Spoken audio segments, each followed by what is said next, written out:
Bom, no estudo da mecânica, a velocidade, por exemplo, é uma grandeza relativa, ou seja, sua medida depende do referencial do qual está sendo medido.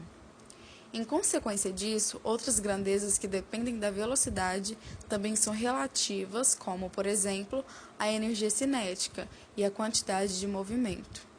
A energia potencial também é uma grandeza relativa, pois o seu valor, mgh, depende do referencial que se adota para medir a altura. Comprimento, massa e tempo são tidos como grandezas absolutas no estudo da mecânica, mas também se tratam de grandezas relativas.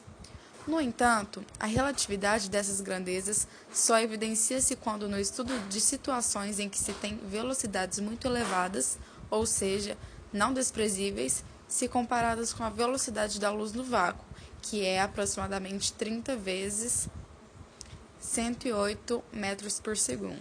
A teoria da relatividade foi uma revolução para o século XX, pois ela provocou inúmeras transformações em conceitos básicos, como também proporcionou que fatos importantes, ainda não explicáveis, pudessem ser explicados. Essa teoria surgiu com o físico alemão Albert Einstein. Nascido em Ulm, Einstein foi físico e pesquisador muito conhecido por ter proposto a teoria da relatividade. Mas também foi ele quem explicou corretamente o efeito fotoelétrico, fato que possibilitou o desenvolvimento da bomba atômica, mesmo sem ele saber para quais fins se destinava. A teoria da relatividade é composta de duas outras teorias. Teorias da relatividade restrita, que estuda os fenômenos em relação a referenciais inerciais, e a teoria da relatividade geral, que aborda fenômenos do ponto de vista não inercial. Apesar de formar uma só teoria, elas foram propostas em tempos diferentes, no entanto, ambas trouxeram o conhecimento que os movimentos do universo não são absolutos, mas sim relativos. A teoria da relatividade restrita foi construída por Einstein a partir de dois importantes postulados. Primeiro postulado da relatividade. As leis da física são as mesmas em todos os sistemas de referência inercial. Segundo postulado da constância da velocidade da luz. A velocidade da luz no vácuo tem o mesmo valor para qualquer referencial inercial, ou seja, Coulomb 300 km por segundo. A relatividade pode não ser um assunto muito comum no dia a dia, mas ela faz parte do nosso cotidiano. Quando aproximamos da velocidade da luz, tudo muda. Nesse sentido, a relatividade é muito importante. Não é possível ver como que isso ocorre utilizando carro e avião, mas partículas subatômicas podem se movimentar muito rápido, podendo alcançar velocidades bem próximas à velocidade da luz. Um instrumento muito comum na atualidade utiliza o mecanismo advindo da relatividade, para determinar com alta precisão a posição da Terra. Esse é o chamado GPS. Encontrado em celulares de última geração, esse instrumento depende de 24 satélites ao redor da Terra para determinar correto a posição. Mas se não fosse a relatividade, todas as medidas estariam erradas. Os cálculos e correções relativísticos são necessários em consequência da velocidade dos satélites, aproximadamente 14.000 km por hora. Essa velocidade é realmente pequena se comparada com a velocidade da luz, mas mesmo assim os cálculos são necessários. O aparelho de GPS está cada vez mais presente no nosso cotidiano, seja no avião, no automóvel, no navio, em muitos lugares podemos encontrar. Caso não fossem calculados os efeitos da relatividade, poderiam acontecer grandes desastres.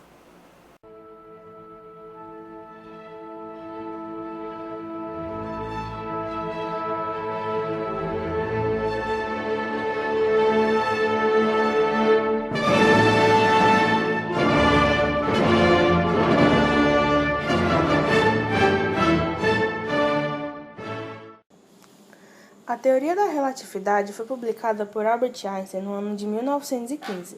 Para estabelecer essa teoria, o cientista tirou como base a ideia da gravidade no espaço como deformação da massa no espaço-tempo. Segundo Einstein, um objeto leve que passa por perto de um objeto pesado faz a trajetória levemente curva. Isso significa que a massa pode relativizar o tempo, ou seja, pode fazer com que ele se torne mais longo ou mais curto. Na teoria da relatividade, Einstein também avaliou as leis da física como referências inertes e acelerados, criando uma nova tese sobre gravitação. Para provar sua teoria da relatividade, o cientista deixou de lado o conhecimento newtoniano, de força e lançou um novo conceito de noção no espaço curvo. Einstein acreditava que os corpos faziam uma curvatura no espaço, sendo que quanto maior a massa do corpo, maior seria a curvatura. A confirmação dessa teoria aconteceu em 19 de maio de 1919, durante um eclipse solar. Nesse dia, fotos de estrelas foram feitas durante o dia. Ao comparar a posição obtida da estrela, posição aparente, com a posição onde ela deveria estar, seria possível dimensionar desvios no raio da luz. A observação do eclipse foi realizada na cidade de Sobral, no Ceará, e na Ilha de Príncipe, na África Ocidental. Mais recentemente, pesquisadores internacionais analisaram cerca de... Por fim, o princípio da relatividade foi surgindo ao longo da história da filosofia e da ciência como consequência da compreensão de que dois referenciais diferentes oferecem visões totalmente aceitáveis, ainda que diferentes, de um mesmo efeito. A teoria da relatividade transformou completamente os conceitos de tempo e espaço, trazendo uma nova era para o estudo da física. Graças a ela, temos uma visão de mundo que não se resume às observações do cotidiano, mas nos leva a compreender o universo de uma nova maneira.